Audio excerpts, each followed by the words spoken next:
नमस्कार आदाब। जैसा कि मैं फिर से आ चुका हूं नई जगह की नई तस्वीरें आपको दिखाता रहता हूं। मैं एसबी न्यूज लाइव से शबाब नूर। जी हां, आज मैं ऐसे विद्यालय के बारे में आपसे बात करूंगा जो कि सिर्फ भारत ही में नहीं पूरे विश्व में अपने नाम से जाने जाने वाला स्कूल सिटी मॉन्टेसरी स्कूल। जी हां, सिटी मॉन्टेसरी स्कूल का नाम जिसके लबों पे आता है फौरन वो तारीफों के पुल बांध देता है। और आज ऐसे ही एक विद्यार्थी जो कि सिटी मॉन्टेसरी स्कूल से पढ़ लिख कर उन्होंने सिर्फ अपना ही नाम नहीं रोशन किया बल्कि सिटी मॉन्टेसरी स्कूल की जितनी भी ब्रांचें हैं उन सब का नाम रोशन किया और गांधी भारती जी का नाम, गांधी जी का नाम और पूरे परिवार का नाम उन्होंने आज ऐसा रोशन किया है, अपना नाम और स्कूल का नाम। आइए मैं ऐसी शख्सियत से आपको रूबरू कराता हूं। पाठक जी, आपने सीएमएस विद्यालय से अपनी विद्या प्राप्त करके आप विश्व स्तर यूनिवर्सिटी में आपने अपनी शिक्षा प्राप्त की है। फिर आप भारत आ गए, क्या इसका विशेष कारण क्या रहा और कौन सी प्रेरणाएं हैं जिसके कारण आप जो है पुनः भारत में आ गए, तो अपने बारे में बताइए। मेरी अपनी जीवन यात्रा बुंदेलखंड के एक बीहड़ के गांव से शुरू हुई और 10 वर्ष की आयु में मुझे सिटी मॉन्टेसरी स्कूल लखनऊ में स्वर्गीय डॉक्टर जगदीश गांधी जी और माता जी दीदी हमारी भारती गांधी जी से असीम प्रेम मिला, शरण मिली उनके यहाँ। मैंने वहाँ शिक्षा प्राप्त की और वहाँ से दिल्ली कॉलेज इंदौर, फिर IIT मुंबई, उसके बाद Hong Kong university of science and technology से PhD की और post doc Carnegie Mellon university US से किया।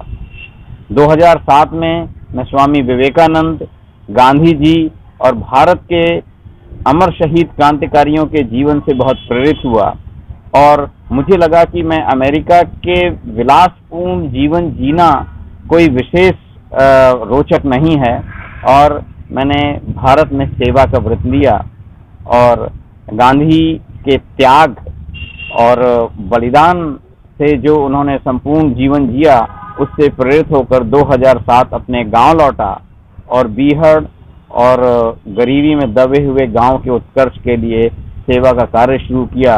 हजारों एकड़ बंजर भूमि किसानों की जो पड़ी हुई थी उसको पुनः जीवित जागृत करने का एक संकल्प लिया और उसमें जुट गए।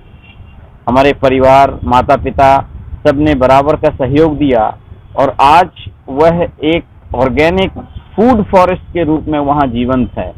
1000 एकड़ बंजर भूमि को रिवाइव किया गया।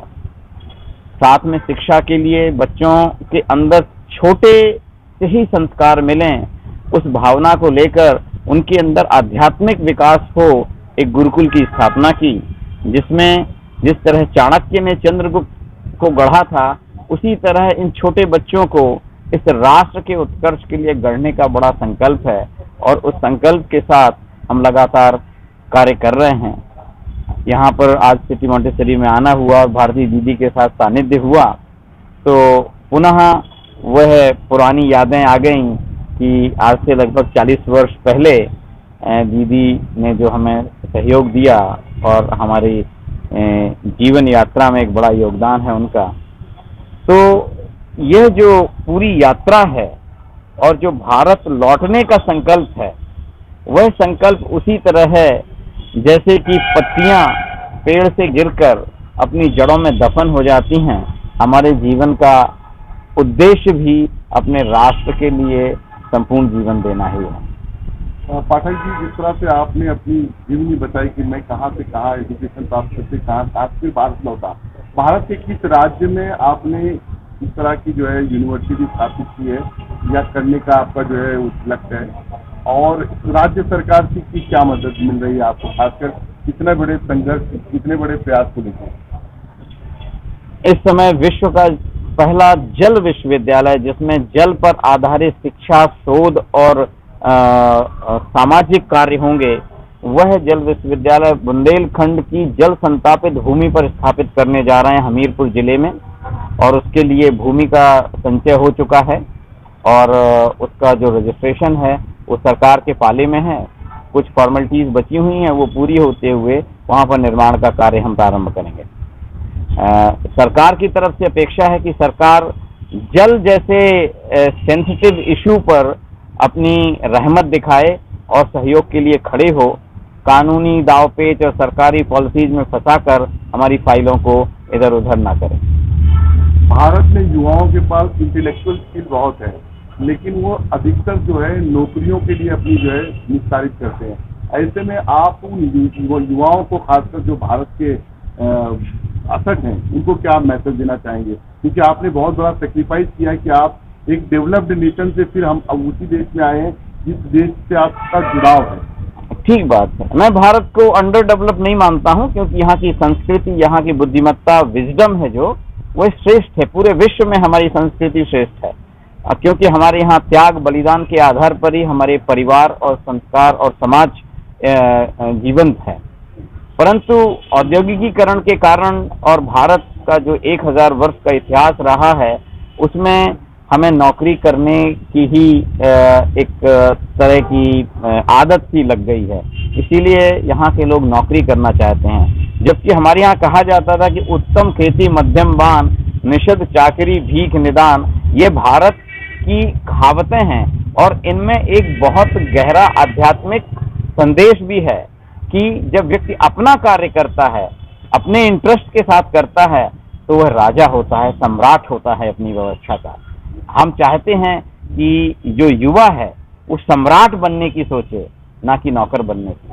अपने कार्य खड़े करें, अपनी व्यवस्था खड़ी करें, और सरकार को उन लोगों की जो मानस हैं, जो उद्देश्य हैं, उनको सम्राट बनाने में सरकार की बड़ी भूमिका है। सरकार ऐसे अवसर पैदा करे कि एंटरप्रेन्योर्स बने हमारे यहाँ पर।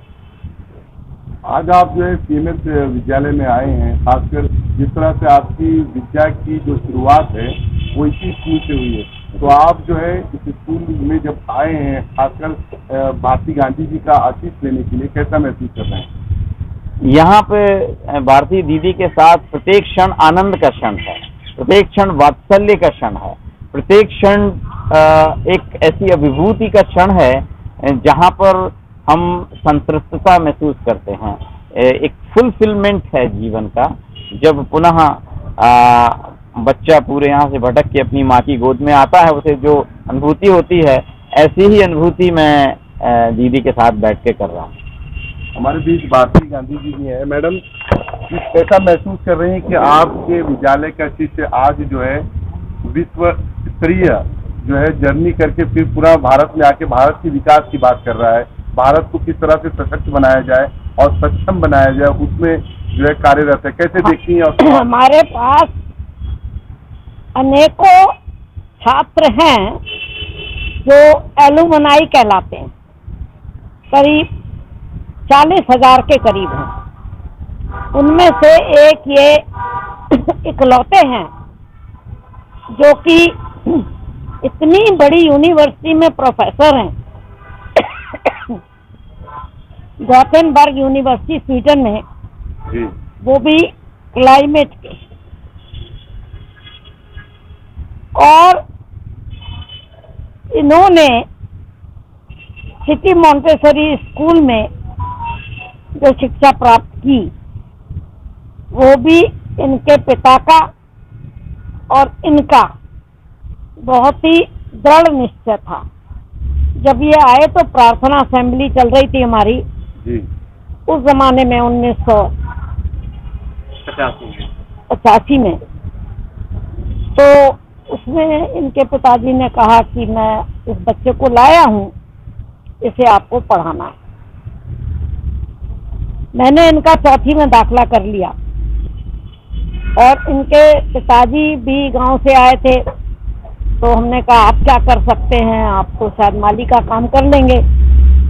तो हमारी चौक ब्रांच में एक माली की आवश्यकता थी, तो वहाँ उन्हें रख दिया माली के लिए, और ये उनके साथ ही वहाँ पर एक छोटा सा सेल था, कोठरी थी, उसमें दोनों रहने भी लगे और इसकी शिक्षा में 4 चांद लगने लगे। उसके बाद आवासीय परीक्षा होती है भारत सरकार की, उसमें ये बैठे, इनकी उम्र रही होगी शायद 11 वर्ष की, उसमें ये आ गए। इतने रविकांत पाठक जी उदीयमान छात्र थे। और इनका इंदौर में जो डेली कॉलेज है 200 एकड़ में पब्लिक स्कूल, उसमें इनका चुनाव हो गया at the cost of government of India. वहाँ से फिर ये उदीयमान थे, बहुत अच्छे अंकों में आए, तो वहाँ से इनका IIT बॉम्बे में चुनाव हो गया। वहाँ भी इनका सब फाइनेंस वगैरह सब ऑर्गेनाइज हो गया। वहाँ से ये PhD करने चले गए हांगकांग, 3 साल में वहाँ भी PhD कर दी। अब बताइए विल पावर तो देखिए। वहाँ से ये पोस्ट डॉक फेलो हो गए अमेरिका की एक यूनिवर्सिटी में। वहाँ इन्हें लगा कि मैं तो बहुत बड़ा आदमी बनने जा रहा हूँ, मैं देशभक्ति और देश सेवा और गांव की सेवा तो भूल ही गया। तो त्याग पत्र देके 3 साल काम पोस्ट डॉक फेलो अमेरिका में ये गांव आ गए। फिर पता नहीं कैसे कैसे इन्होंने आगे तय किया, क्या क्या नहीं किया। आजकल ये गॉथेनबर्ग यूनिवर्सिटी स्वीडन में प्रोफेसर हैं और इन्होंने निर्णय किया है कि मैं अपने गांव में जो इनके पास करीब 1000 या कितने 2000 एकड़ इनके पास में जमीन है सबकी मिला मिलू करके, तो उसको ये हरा भरा करेंगे, पेड़ लगाएंगे, लगा रहे हैं। और इन्होंने एक जल विश्वविद्यालय खोला है और उसको ये वहाँ पर विकसित करेंगे, क्योंकि वो हमारे देश की, हमारे प्रदेश की बहुत ही माने जल से पीड़ित बांदा और हमीरपुर जगह है। तो मुझे बहुत गर्व है क्योंकि इतना अच्छा काम, और साधु वेश में आ गए, देखिए तो बोला है ना। क्या कहेंगे ऐसे शिष्यों के लिए? अपने शिष्यों के लिए मैं तो कहूँगी अनोखे अनूठे उदाहरण है ये, ऐसे ही होना चाहिए। और ये प्रोफेसर है वहाँ पे, वहाँ भी इसी देश में ही पढ़ाते हैं स्वीडन में। पाठक जी, क्या कहना चाहेंगे? आपने सिटी मॉन्टेसरी स्कूल में शिक्षा ग्रहण की है और सिटी मॉन्टेसरी स्कूल के अध्यापकों के बारे में थोड़ा सा बताइए, कैसी पढ़ाई है, और गांधी जी के बारे में थोड़ा सा हमारे दर्शकों को बताएं। और जो नई यंग जनरेशन है जो शिक्षा ग्रहण कर रही सिटी मॉन्टेसरी स्कूल में, आप आज यहाँ पे इस मुकाम पे पहुँचे हैं पढ़ाई में यहाँ के विद्यालय से, तो थोड़ा सा आप रोशनी डालें स्कूल के बारे में। वास्तव में उसी व्यक्ति का जीवन सच्चा जीवन है जो औरों के लिए जीता है। और यह शिक्षा हमें गांधी जी के जीवन से, भारती जी के जीवन से जीवंत मिलती है कि उन्होंने 1959 से लेकर आज तक इतने वर्षों में सारे फेसेस को देखा है। दीदी बताती हैं कि लोन लेकर के उन्होंने 5 विद्यार्थियों से सिटी मॉन्टेसरी शुरू किया। आज 62,000 65,000 विद्यार्थी हैं और विश्व में बड़े बड़े पदों पर आसीन हैं यहाँ के एलुमनाई। लेकिन इनका जीवन आज भी सरल है, इनके जीवन में आज भी वात्सल्य है, करुणा है, सबके लिए सम्मान है। ऐसे व्यक्तित्व कभी कदा ही जन्म लेते हैं। बच्चों को क्या प्रेरणा? मैं बच्चों को प्रेरणा देना चाहता हूं कि बच्चे जो उनका जीवन मिला है, बड़े भाग मानस तन पावा, तो उसमें अपने आध्यात्मिक चेतना को जागृत करें और अपना जीवन परमार्थ के, सेवा के कार्य में लगाएं। जहां भी जाएं, जिस भी पद पर हों, हम चाहते हैं कि हमारे सीमेंस के बच्चे समाज में उच्च पद प्रतिष्ठा पर स्थापित हों, वो चंद्रगुप्त बने, परंतु अपने लिए नहीं, स्वार्थ के लिए नहीं, परमार्थ के लिए। यहाँ पर शिक्षार्थ आइए और परमार्थ जाइए, यह CMS का उद्देश्य है। आपका बेटा भी आपके बगल में है, तो इनको कहाँ शिक्षा ग्रहण करवा रहे हैं आप? इस समय ये भारत उदय गुरुकुल जो हमने स्थापित किया है, उस गुरुकुल में सूर्यन भारत नाम है इनका। अब सूर्यन पाठक नहीं, सूर्यन भारत, इनका जीवन भारत के लिए समर्पित है। भारत उदय गुरुकुल में हमारा संकल्प है कि हम चंद्रगुप्त पैदा करें देश के लिए, जो नेतृत्व संभालें। और उन बच्चों को भी यही कहते हैं कि शिक्षार्थ आइए, परमार्थ जाइए। वो भी उच्च पद प्रतिष्ठा पर समाज में स्थापित हों, परंतु उनका जीवन इस राष्ट्र के उत्कर्ष के लिए है, विश्व के कल्याण के लिए है, और वही जीवन सच्चा जीवन है। विवेकानंद कहते हैं, जब आप एक रत्ती भर किसी दूसरे के लिए काम करते हैं तो आपके अंदर एक सिंह की दहाड़ पैदा होती है। जब आप अपना पूरा जीवन दूसरों के लिए देंगे तो हजारों सिंहों की दहाड़ आपके अंदर पैदा होगी और आपका जीवन आनंद से भरा होगा और आप परमात्मा के और करीब पहुंचेंगे। पाठक जी, जैसा कि होली आने वाली है, त्योहार में आप क्या संदेश देना चाहेंगे हमारे चैनल के माध्यम से? भारत में होली रंगों का त्योहार है, जीवंतता का त्योहार है, आध्यात्मिकता का त्योहार है। अपने आध्यात्मिक जीवन को समस्त भारतवासी उत्कर्ष की ओर ले जाएं, ध्यान करें और ध्यान के माध्यम से अपने काम, क्रोध, मोह, लोभ, मत्सर्य और अहंकार का त्याग करके आनंद का जीवन जिएं। रमजान चल रहा है और आने वाली ईद भी है, इसके बारे में क्या कहेंगे आप? अल्लाह परमात्मा के सानिध्य में जाने के लिए तपस्या और त्याग का मार्ग ही रमजान का संदेश है।